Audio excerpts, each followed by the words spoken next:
Buenos días, mi nombre es Luis Pinto, soy residente del segundo año del posgrado de gastroenterología Dr. José Vicente Arenas. El día de hoy estaremos hablando acerca de hepatopatía tóxica. Entonces, antes de empezar con todo el compendio, debemos establecer la diferencia entre dos conceptos importantes, que es hepatitis tóxica y hepatotoxicidad. La hepatitis tóxica es la inflamación del parénquima hepático en forma permanente o transitoria, que es ocasionada por la exposición a determinadas sustancias tóxicas, sean estos fármacos, plantas, agentes tóxicos, generalmente de origen industrial, o alcohol. La hepatotoxicidad es una reacción adversa de los fármacos en la cual hay daño o disfunción hepática ocasionada por el uso continuo de determinado medicamento, ya sea en forma de monoterapia o como terapia combinada. El hígado, por su localización estratégica entre la circulación portal y sistémica, es un órgano clave en el destino de todos los fármacos que ingresan al organismo, y al participar en la biotransformación de todas las sustancias liposolubles, lo convierte en el órgano diana principal de los fenómenos de toxicidad química. En cuanto a la epidemiología, tenemos que la incidencia general de la hepatopatía tóxica no está completamente establecida y de hecho es una patología infradiagnosticada debido al bajo índice de sospecha de la misma. Sin embargo, la toxicidad general por fármacos puede tener una incidencia variable entre 1 en 10.000 a 1 en 100.000 sujetos expuestos, y la toxicidad por plantas tiene una incidencia que varía también de acuerdo al área geográfica estudiada y oscila entre el 2 y el 11%. Aproximadamente del 10 al 15% de las hepatitis fulminantes o secundarias a hepatopatía tóxica, especialmente por fármacos. El 4 a 10% de los casos ictericia que se ingresan a nivel hospitalario son causados por un agente tóxico. Y los agentes farmacológicos que más comúnmente están implicados en el desarrollo de hepatopatía tóxica son los antimicrobianos, especialmente la amoxicilina con ácido clavulánico, el paracetamol, los AINES y los anticonvulsivantes. En cuanto a los factores predisponentes, hay que tomar en consideración que la variabilidad en la frecuencia en la que ocurren los fenómenos de toxicidad hepática parecen estar relacionados con factores de susceptibilidad individual, entre los cuales tenemos los siguientes: factores genéticos, dados que estos determinan la actividad de las vías metabólicas, la efectividad de los factores protectores del organismo y regulan la respuesta inmunitaria, teniendo en cuenta que la configuración genética individual condiciona diferencias étnicas en cuanto a la susceptibilidad para determinados fármacos y determina una variabilidad individual en el metabolismo de los fármacos a nivel hepático que puede conducir o no a la aparición de hepatotoxicidad. La edad es también un factor importante, dado que la incidencia de reacciones adversas es de 2 a 3 veces más frecuente en individuos ancianos, especialmente mayores de 50 años. Esto debido a que hay una disminución de la velocidad de metabolización a nivel hepático, la prescripción es mucho más frecuente, hay uso concomitante de múltiples fármacos en forma regular. Los efectos indirectos de las enfermedades interrecurrentes también suelen influir sobre las vías de metabolización. El sexo representa otro de los factores que predispone, tomando en cuenta que el riesgo de hepatitis tóxica y la tendencia a cronicidad es mayor en mujeres que se encuentran en edad menopáusica debido al efecto hormonal sobre las vías de metabolización y la respuesta inmunológica. En el sexo masculino, las reacciones hepatotóxicas son menos frecuentes, sin embargo, en ellos predominan las alteraciones vasculares de la azatioprina y las reacciones por hepatotóxicos ocupacionales. El antecedente de hepatopatía previa, dado que el daño hepático interfiere en el metabolismo de múltiples fármacos o altera su farmacodinamia. Este se va a presentar como una descompensación severa y desproporcionada de la patología hepática de base posterior a la administración de una determinada sustancia. El estado nutricional puede influir en la metabolización de los agentes. Por ejemplo, la obesidad predispone al daño hepático por alotano, ya sea por su almacenamiento prolongado en el tejido adiposo o porque la obesidad aumenta la actividad del citocromo P450. El ayuno y la desnutrición aumentan la actividad del citocromo P2E1, el cual reduce los valores de glutatión y por lo tanto aumenta el riesgo de hepatotoxicidad por paracetamol en pacientes alcohólicos. La polimedicación también es un factor importante, dado que el uso combinado de múltiples fármacos puede potenciar la toxicidad hepática, debido a que hay un aumento de la inducción de la actividad enzimática a nivel de este órgano. Esto es especialmente frecuente en pacientes ancianos y con el uso de quimioterápicos y anticonvulsivantes. Los antecedentes de reacciones farmacológicas previas dado que estas aumentan el riesgo de una nueva reacción frente a otros fármacos debido a una predisposición genética a sufrir una respuesta inmunológica o por reacciones cruzadas entre los distintos medicamentos de una misma familia. En cuanto a la fisiopatología, tenemos que la metabolización de algunos medicamentos o de la mayoría de los medicamentos va a precisar de varios pasos. Cada uno de ellos va a ser mediado por un citocromo diferente hasta que se convierta en una molécula terapéuticamente inactiva, no tóxica e hidrosoluble para poder ser excretada por vía biliar o por vía renal. Por lo tanto, la eliminación y metabolización de un fármaco o un agente tóxico va a depender de una familia de enzimas, y cuando estas son deficientes o están saturadas es cuando se derivan entonces las consecuencias tóxicas. Los fármacos pasan por 3 fases de metabolización y detoxificación a nivel hepático. Tenemos que inicialmente las moléculas lipofílicas van a pasar o a progresar a una fase 1, también llamada fase de oxidación o desmetilación, que es mediada por el citocromo P450 y los transforma en metabolitos hidroxilados, los cuales son moléculas farmacológicamente activas. Sin embargo, durante esta fase también se generan metabolitos tóxicos reactivos, por lo que se denomina también fase toxificadora.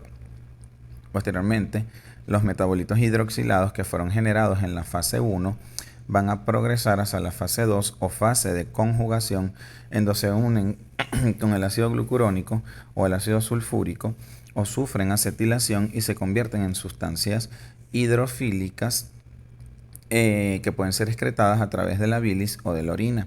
Los metabolitos tóxicos que fueron generados pasan a la fase 3, en donde se conjugan con el glutatión y se produce la detoxificación para posteriormente ser eliminados también por vía biliar o renal. Cuando los metabolitos reactivos no progresan a la fase 2 o 3 de metabolización, es cuando se producen los efectos tóxicos sobre el hepatocito. Las moléculas tóxicas forman enlaces covalentes con las macromoléculas hepatocelulares y forman los aductos farmacoproteínas, los cuales generan necrosis hepatocelular e inducen a la apoptosis de los hepatocitos. Adicionalmente, se genera un estrés oxidativo por consumo del glutatión, lo que potencia los efectos citolíticos del agente tóxico. Los aductos van a actuar como aptenos y dan origen a una reacción inmunoalérgica que puede estar expresada como una respuesta humoral mediada por anticuerpos, una respuesta de citotoxicidad directa mediada por linfocitos T o una respuesta mixta. Esta reacción inmune va a estar dirigida contra el fármaco o contra la proteína transportadora, pero finalmente va a generar un trastorno de inmunorregulación que va a potenciar el daño celular. Existen 2 tipos de agentes hepatotóxicos y estos se van a denominar hepatotoxinas intrínsecas e idiosincráticas. Las hepatotoxinas intrínsecas se caracterizan porque generan toxicidad predecible y dependiente de la dosis, y todos los individuos expuestos van a presentar las manifestaciones tóxicas del agente. Este tipo de reacciones tóxicas son reproducibles en animales de experimentación. La lesión hepática suele ser ocasionada por los metabolitos tóxicos del agente, que pueden ser oxígeno activo o radicales libres. Ambos producen peroxidación de los lípidos de membrana, que origina una necrosis hepatocitaria, y moléculas electrofílicas que se unen covalentemente con las proteínas del hepatocito e inducen la apoptosis del mismo. El daño en este tipo de hepatotoxinas es principalmente de tipo citolítico. Con menor frecuencia ocurre daño colestásico si la necrosis afecta al epitelio biliar. Un ejemplo común de este tipo de hepatotoxinas son el paracetamol, la aspirina e incluso la cocaína. Las hepatotoxinas idiosincráticas se caracterizan porque generan toxicidad impredecible, no dependiente de la dosis, y no todos los sujetos que fueron expuestos al fármaco van a desarrollar las manifestaciones tóxicas y pueden incluso desarrollarlas con diferentes características. Estas reacciones tóxicas no son predecibles, no son reproducibles en animales de experimentación. Tenemos que existen 2 subtipos de idiosincrasia, que son la idiosincrasia inmunológica y la idiosincrasia metabólica. La inmunológica está basada en una reacción de hipersensibilidad posterior a un periodo de exposición que varía entre 1 a 5 semanas, observando que con la reexposición al fármaco hay una recidiva temprana de los síntomas. Suelen estar asociados a síntomas de alergia farmacológica como fiebre, eritema cutáneo y eosinofilia, así como la presencia de linfocitosis. En cuanto a la idiosincrasia metabólica, tenemos que no está asociada a manifestaciones de hipersensibilidad y tampoco hay una reproducción temprana de los síntomas posterior a la reexposición, dado que esta reacción depende de una acumulación progresiva de determinado metabolito tóxico. En cuanto a la clínica, tenemos que la presentación clínica es bastante variable y esta puede simular cualquier tipo de enfermedad hepática aguda o crónica. Esta puede presentarse en forma sintomática simplemente con elevación franca de transaminasas. Sin embargo, la forma de presentación más común es una presentación clínica similar a la de una hepatitis viral aguda, caracterizada por ictericia, acolia, coluria, malestar general, astenia, fatiga, náuseas, hiporexia, dolor en hipocondrio derecho. Puede tener también otras posibles formas de presentación que son menos frecuentes y de mayor gravedad, como insuficiencia hepática aguda, especialmente por el uso de fármacos, hepatitis colestásica, que se caracteriza por ictericia prolongada y prurito intenso, cirrosis hepática, síndrome de obstrucción sinusoidal, principalmente asociado a fármacos inmunomoduladores y quimioterápicos, y el desarrollo de neoplasias hepáticas como hepatocarcinoma o adenoma, que está asociado principalmente al uso prolongado y en altas dosis de anticonceptivos orales y esteroides anabolizantes. En cuanto a los tipos o a los patrones de lesión hepática, tenemos que estos son de tres tipos: hepatocelular, colestásica y mixta, y se va a establecer mediante una serie de criterios diagnósticos, que son los siguientes: elevación del valor de alaninoaminotransferasa 5 veces el límite superior normal, elevación del valor de fosfatasa alcalina más de 2 veces el límite superior normal, aumento de la ALT más de 3 veces el límite superior normal, con un aumento de la bilirrubina sérica total más de 2 veces el límite superior normal, y la relación ALT fosfatasa alcalina, que tiene como valores de cortes un valor menor a 2 o mayor a 5. Tenemos entonces las características de los distintos patrones de lesión hepática, teniendo entonces o iniciando con la lesión hepatocelular, también llamada citolítica o citotóxica. Este es el patrón de lesión más frecuente, representa el 55% de los casos y se define de acuerdo a los siguientes criterios: debe existir una ALT más de 5 veces el límite superior normal con una relación ALT-FA mayor a 5. Es el patrón de lesión más común en mujeres jóvenes, y se caracteriza clínicamente porque hay signos de hipersensibilidad como fiebre, urticaria, exantemas cutáneos, eosinofilia periférica. A nivel histológico podemos encontrar grados variables de inflamación y necrosis, que puede ser zonal o extensa, pero que generalmente es de predominio centrolobulillar. También podemos encontrar esteatosis macro o microvesicular y la presencia de infiltrado inflamatorio rico en eosinófilos, lo que sugiere la etiología tóxica.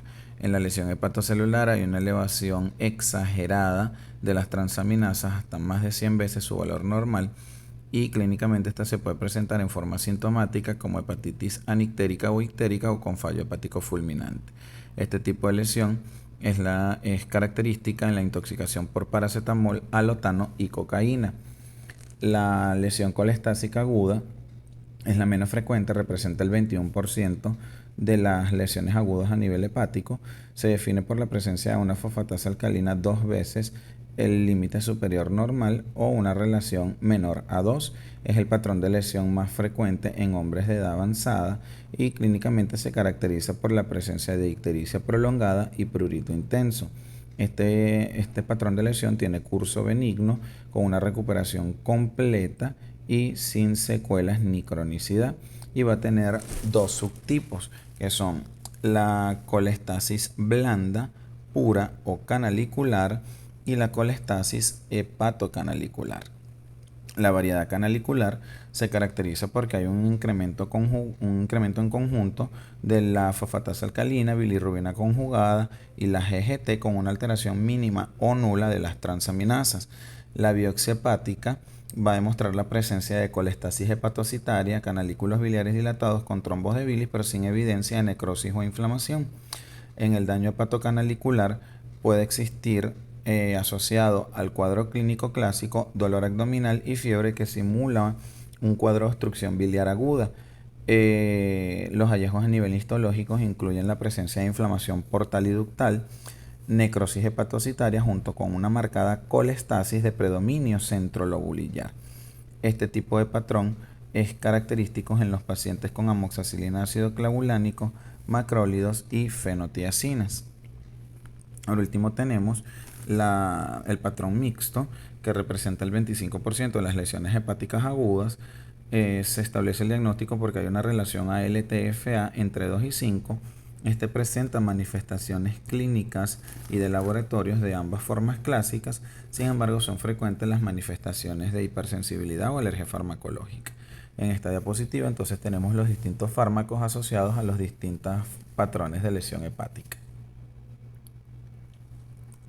En cuanto al diagnóstico, tenemos que realmente el diagnóstico de hepatitis tóxica es un reto difícil en la actualidad debido a que es una patología infradiagnosticada, especialmente cuando la etiología es por consumo de fármacos debido al bajo índice de sospecha, ya que no existen marcadores moleculares específicos y de hecho es un diagnóstico por exclusión. En la práctica clínica, el elemento clave para establecer el diagnóstico es tener un alto índice de sospecha de que cualquier enfermedad hepática puede estar relacionada con la exposición a fármacos o agentes tóxicos, seguidos de una minuciosa búsqueda mediante un interrogatorio exhaustivo de la exposición a tóxicos y posteriormente determinar una secuencia temporal o cronológica compatible, especialmente determinar el tiempo de latencia, que es el tiempo transcurrido entre la exposición al agente y el inicio de los síntomas, considerándose que este es indicativo cuando ocurre desde las primeras horas o incluso desde una semana hasta 3 meses posterior a la exposición. Es compatible cuando va desde 3 meses hasta un año posterior a la exposición e incompatible cuando es superior a un año posterior a la exposición. Una vez que hayamos determinado que existe una secuencia temporal compatible, debemos evaluar el potencial hepatotóxico y esto realmente se realiza comparando o buscando las bases de datos estandarizadas sobre la hepatotoxicidad asociada a fármacos. Y por último debemos entonces descartar otros posibles diagnósticos. Para esto entonces debemos solicitar serologías virales, pruebas para descartar alcoholismo, autoanticuerpos, perfil ferrocinético, niveles de cobre. Y en caso de que alguna de estas pruebas sea positiva, debemos entonces hacer manejo específico para dicha patología.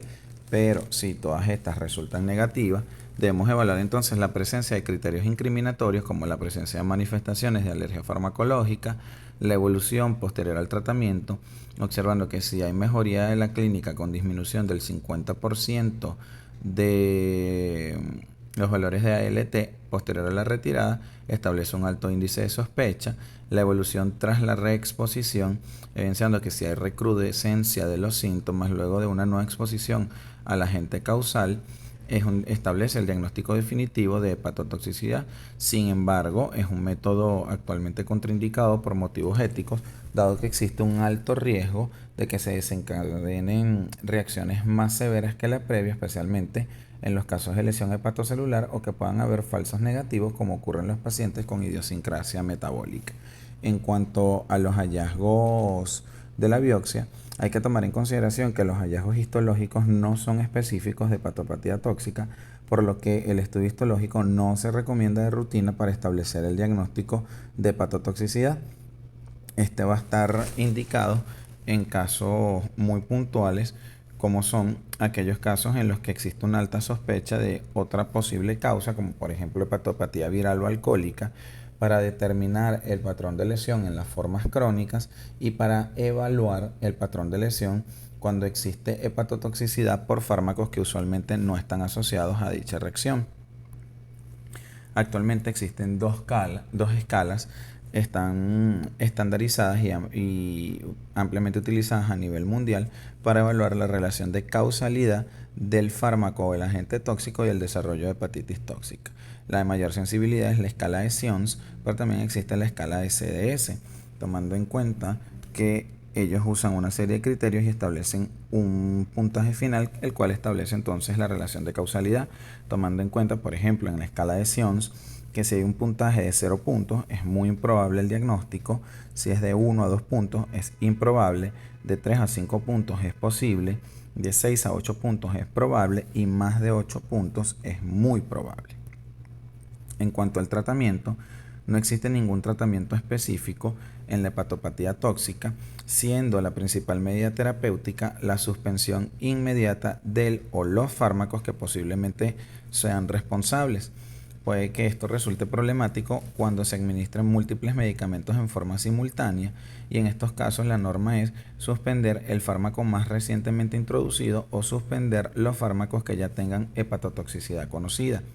El único caso de hepatopatía tóxica que cuenta con un antídoto específico es la toxicidad por paracetamol, en donde el tratamiento indicado es la N-acetilcisteína, que se debe administrar en la forma más precoz posible. Se recomienda incluso en las primeras 8 horas y como máximo en las primeras 24 horas. Cuando la reacción tóxica es intensa y se acompaña de síntomas graves, el paciente debe ser hospitalizado para realizar un adecuado manejo de soporte y tratar las complicaciones asociadas al fallo hepático. Es importante realizar un correcto balance hídrico y del estado nutricional, tratar los trastornos de coagulación con vitamina K, plasma fresco, concentrados plaquetarios o de factores, de ser necesario, iniciar la administración de Moderan en los casos donde se desarrolla encefalopatía hepática y manejo adecuado de la citis en caso de que esté presente. Para el manejo del prurito, que es realmente la manifestación más relevante en el caso de la colestasis, el tratamiento de elección es la colestiramina en dosis crecientes de 2 a 4 gramos día hasta alcanzar una dosis máxima de 16 gramos día, divididas en dosis de 4 gramos cada 4 horas. Podemos utilizar como segunda opción o como segunda línea la rifampicina. El trasplante hepático está indicado en los casos de fallo hepático agudo fulminante, obteniendo muy buenos resultados posterior al mismo. Hablaremos entonces ahora de la hepatopatía tóxica por paracetamol o acetaminofén. Entonces, el acetaminofén o paracetamol es el analgésico antipirético más utilizado a nivel mundial. El desarrollo de lesión hepática va a depender tanto de la dosis consumida, del tiempo de uso y los factores de riesgo de cada individuo, y este fármaco se considera una hepatotoxina intrínseca.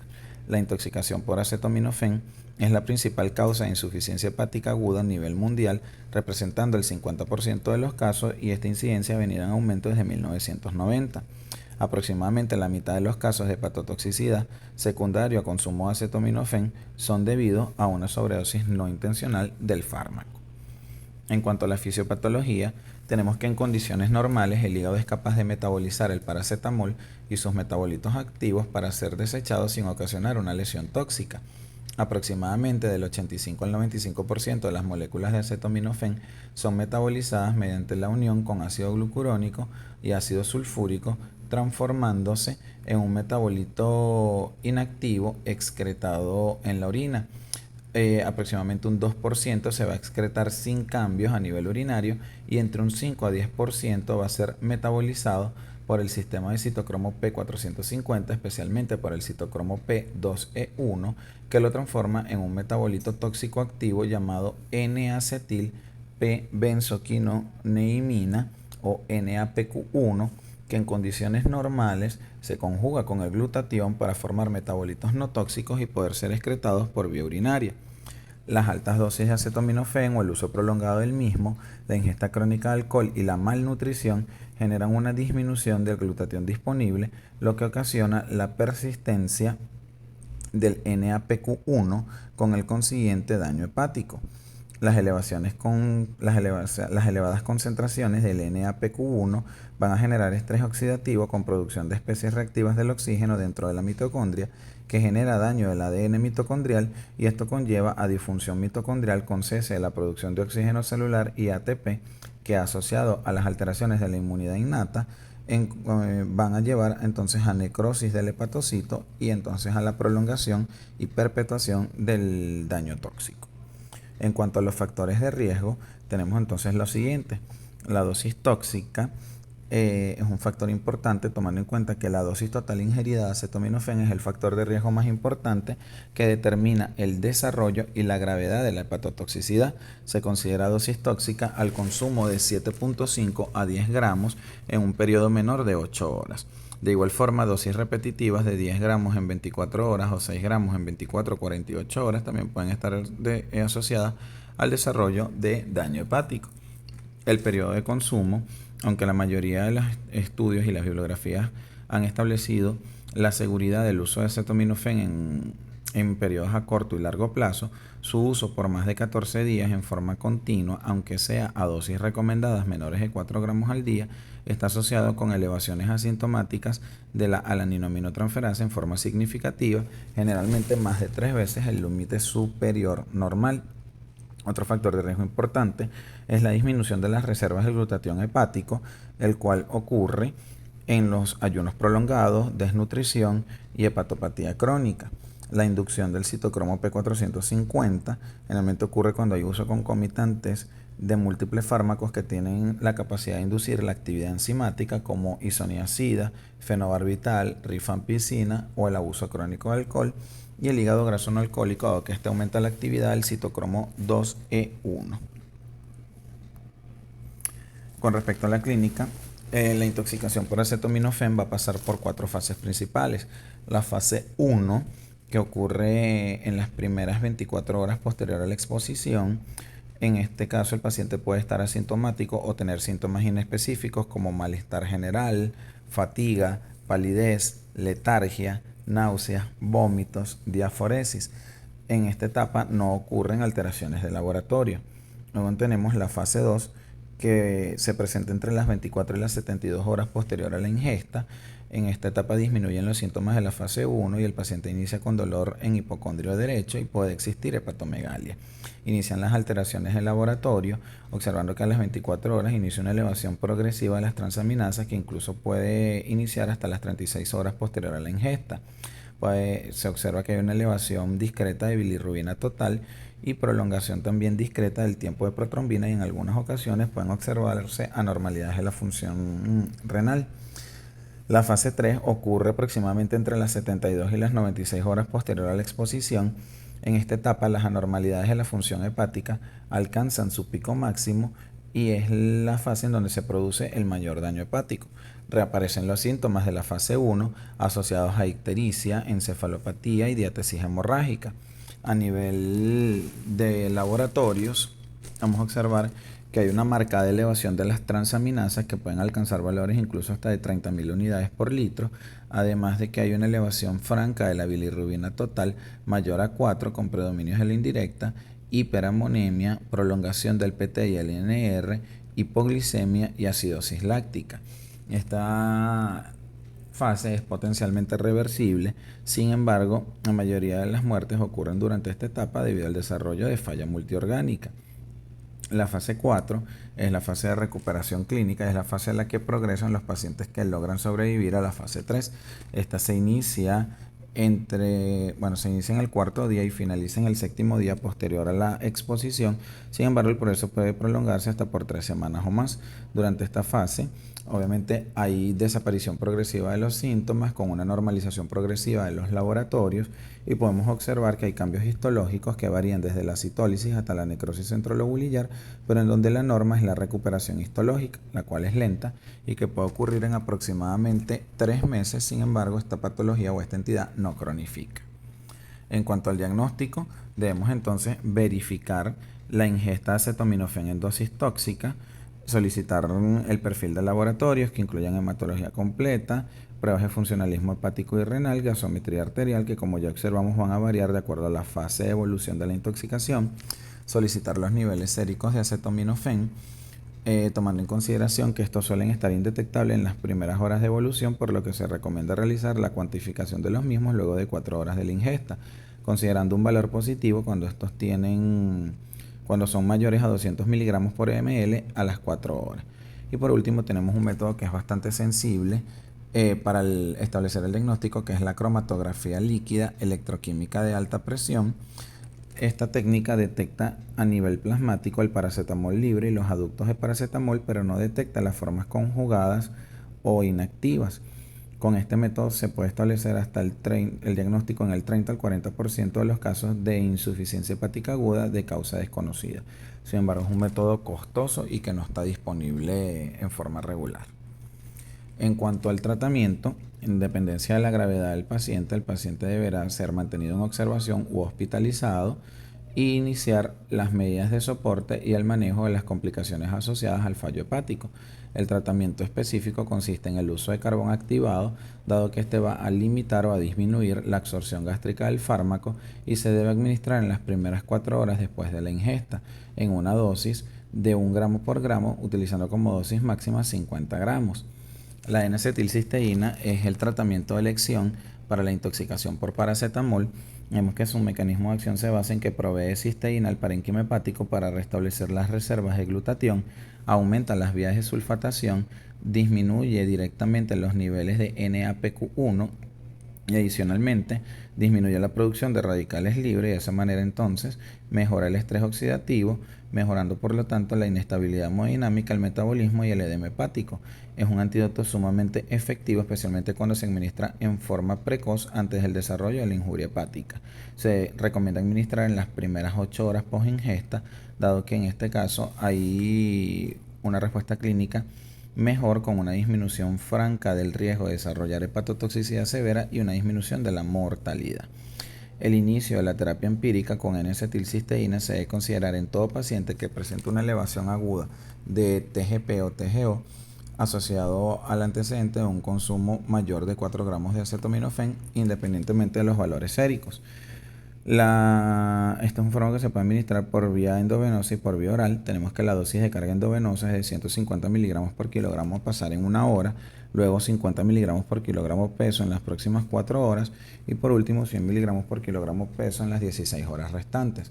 La dosis de carga oral es de 140 miligramos por kilogramo y luego 70 miligramos por kilogramo en las próximas 4 horas. Tenemos ahora la hepatopatía por esteroides anabólicos.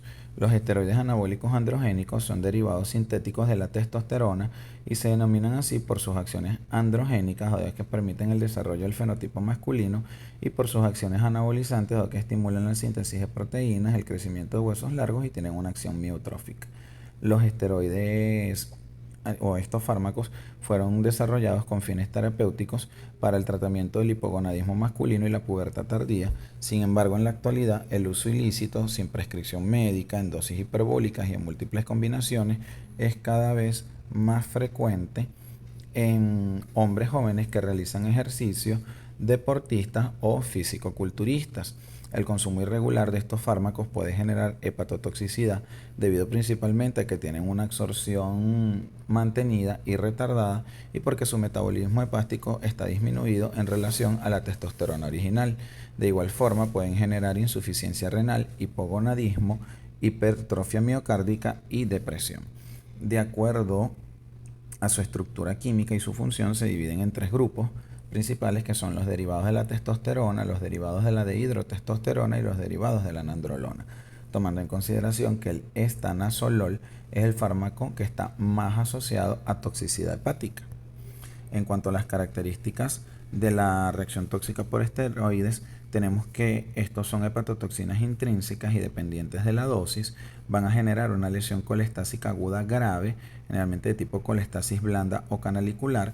Sin embargo, pueden tener otras formas de presentación que son menos frecuentes y que están asociadas al uso en altas dosis, como son peilosis hepática, desarrollo de adenoma o hepatocarcinoma, que también está asociado al uso prolongado del fármaco, y el desarrollo de lesión hepatocelular, que es sumamente infrecuente. El daño hepático generalmente se desarrolla en un periodo hasta de 4 meses posterior a la exposición al fármaco. Sin embargo, ese puede desarrollarse incluso hasta 24 meses después. La clínica se caracteriza por ser insidiosa y hay desarrollo de náuseas, fatiga, malestar general, dolor en hipocondrio derecho, prurito, que va seguido a la aparición de coluria e ictericia. La ictericia y el prurito pueden prolongarse incluso después de la retirada del fármaco. A nivel de laboratorio se caracterizan por hiperbilirrubinemia expensas de la directa, elevación moderada de los valores de ALT y fosfatasa alcalina, generalmente 2 a 3 veces el valor normal, y cursan con GGT normal, por lo que a veces pueden establecer el diagnóstico diferencial con la colestasis por consumo de anticonceptivos orales, colestasis gravídica e incluso algunas colestasis familiares. La hepatopatía por esteroides anabólicos suele estar asociada a fracaso renal agudo, esto debido a que hay un aumento de la excreción renal de bilirrubina, lo cual genera un estado de colestasis intensa, el cual origina entonces una necrosis tubular aguda. El desarrollo del fracaso renal agudo está asociado al uso prolongado de esteroides y a niveles de bilirrubina total mayor a 21 miligramos por decilitro. A nivel de la biopsia hepática, característicamente, observamos entonces las características de una colestasis blanda, donde hay mínima o nula inflamación y necrosis hepatocelular. Por último, en cuanto al tratamiento, tenemos que no existe tratamiento específico para la hepatotoxicidad por esteroides anabólicos y la principal medida terapéutica es la suspensión inmediata del fármaco. Posterior a la retirada del mismo, la recuperación es realmente lenta y puede tardar de 3 a 6 meses. Para tratar los síntomas de colestasis, especialmente el prurito e incluso la ictericia, se tienen dos opciones terapéuticas: la S-adenosilmetionina, la cual promueve los procesos de detoxificación ya que aumenta la disponibilidad de cisteína y de glutatión y estimula la síntesis de compuestos sulfurados y de esa manera evita que se induzca la colestasis. Se administra en dosis de 500 miligramos cada 12 horas por 5 a 10 días. Y el ácido ursodesoxicólico es un agente colagogo. Se utiliza en dosis de 10 a 15 miligramos por kilogramo peso día, que se va a dividir en 3 tomas. Esta es la bibliografía utilizada. Muchísimas gracias.